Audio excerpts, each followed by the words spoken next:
New ഇയറിന് പള്ളിയിൽ പോയി വീട്ടിൽ വന്നപ്പോഴത്തേനെ ഡാം തുറന്നു വിടുന്ന പോലെ എൻ്റെ മൂക്കിന്ന് ഒഴുകാൻ തുടങ്ങി, ജലദോഷം പിടിച്ചു. അപ്പോൾ അങ്ങനെ ജലദോഷമൊക്കെ വരുവാണെങ്കിൽ ഉപയോഗിക്കാൻ പറ്റുന്ന ഫസ്റ്റ് എയ്ഡ് കാണിച്ചു തരാമേ. പിന്നെ അധികം ഇൻഗ്രീഡിയൻസ് വേണ്ട. ഹണി, ഗാർലിക്, പിന്നെ കായം പെപ്പർ. ഇത് നിർബന്ധമായിട്ടാണ്. അപ്പോൾ എന്താ ചെയ്യേണ്ടതെന്ന് വെച്ചാൽ ഈ ഗാർലിക് ഉണ്ടല്ലോ സോഫ്റ്റ് ആക്കണം. അപ്പോൾ അതിനെന്താ വേണ്ടതെന്ന് വെച്ചാൽ അതിൻ്റെ ഈ അടിവശം ഒന്ന് കട്ട് ചെയ്ത് ഇത് മൈക്രോവേവിൽ കൊണ്ടുപോയി ഒരു 15 സെക്കൻഡ് ചൂടാക്കണം. ഞാൻ കൊണ്ട് ചൂടാക്കിയിട്ട് വരാം. കണ്ടോ, 15 ഞാൻ പറഞ്ഞിട്ടേ ഞാൻ അവിടെ കൊണ്ടുപോയി 20 സെക്കൻഡ് വെച്ചായിരുന്നേ. നല്ലതായിട്ട് ഇങ്ങനെ നമ്മൾ ഞെക്കി അങ്ങ് ഞെങ്ങുന്ന കൊള്ളുന്ന പോലെയായി സോഫ്റ്റ് ആവും. അപ്പം അങ്ങനെ എടുക്കണം. പൊളിച്ച് മെനക്കെടേണ്ട. പിക്കിളൊക്കെ ഉണ്ടാക്കുമ്പോൾ നിങ്ങൾക്ക് ഇങ്ങനെ മൈക്രോവേവ് ചെയ്യാമെങ്കിൽ എളുപ്പം. കണ്ടോ, ഞെങ്ങുന്ന കണ്ടോ, ഇതിങ്ങനെ അങ്ങ് വെന്ത പോലെയായി. ഇങ്ങനെ ആവണം. ഉണ്ടോ? എന്നിട്ട് ഇത് ഈ കുപ്പിയിലോട്ട് ഇടാൻ പോവാം. ഒന്ന് പ്രസ് ചെയ്താക്കിയാൽ മതി, ഇല്ലെങ്കിൽ കൈകൊണ്ട് പ്രസ് ചെയ്താൽ മതി. ഒന്ന് കീറി ഇട്ടാൽ മതി. എങ്ങനെ വെച്ചാലും ഇടാം. ഞാൻ കോസ്കോയിൽ നിന്ന് വാങ്ങിച്ചതാണ് ഹണി.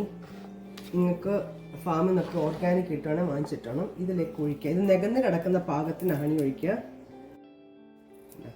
ഹണി ഒഴിച്ചു. ഇതിലോട്ട് ഈ പെപ്പറിന് ഒരുപാട് ഗുണങ്ങളുള്ളതാണ്. ഇത് കോൾഡിനും ഫ്ലൂവും ഒക്കെ കൂടാതൊക്കെ സഹായിക്കുന്നതാണ് ഈ കായൻ പെപ്പർ. നല്ല എരിയാണ് ഇതിന്.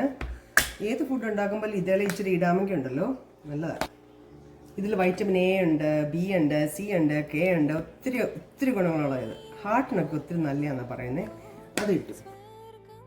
മിക്സ് ചെയ്തിനിയും വെച്ചിരുന്നിട്ട് കുറേ ദിവസം കഴിയുമ്പോൾ നിങ്ങൾക്ക് ഇതിൻ്റെ വെളുത്തുള്ളി എടുത്ത് കഴിക്കാം, ഹണി ചേർത്ത് കഴിക്കാം. അപ്പം ഞാനിവിടെ വർഷങ്ങളായിട്ട് ഇങ്ങനെ വെച്ചിട്ടുണ്ട്. വർഷങ്ങളായിട്ട് ഇവിടെ ഇരിക്കുന്നതാണിത്. എന്താ കളർ കണ്ടോ, കറുത്തിട്ട്. ഇതിൽ നിന്ന് ഞാൻ എടുത്ത് കഴിക്കാറുണ്ട്. എന്നിട്ട് ഹണി തീരുമ്പോൾ കുറച്ച് ഹണി ഒഴിക്കും. വെള്ളം പോലെ ഹണിയുടെ കൺസിസ്റ്റൻസി കണ്ട് തിക്നെസ് മാറിയിട്ട് വാട്ടറി പോലെ ആയിരുന്നു. നിങ്ങൾക്ക് വെളുത്തുള്ളി തീരുമ്പം വെളുത്തുള്ളി വേറെ ഇതിൽ ആഡ് ചെയ്യാം. അതല്ല ഹണി തീരുവാണെങ്കിൽ ഹണി നിങ്ങൾക്ക് ഒഴിക്കാം. ഞാനിപ്പോൾ ഒരെണ്ണം എടുത്ത് കാണിക്കാം.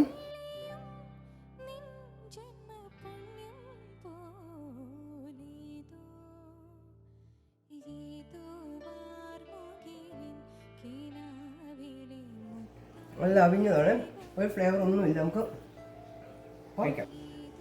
ഇത്രയേ ഉള്ളൂ. ഇങ്ങനെ ഉണ്ടാക്കി വെക്കണം. ഞാനിപ്പോൾ ഇതിലോട്ട് അങ്ങനെ ഇടുവാണേ. നിങ്ങളെ കാണിക്കാൻ വേണ്ടി സെപ്പറേറ്റ് ഇട്ടെന്നേ ഉള്ളായിരുന്നു.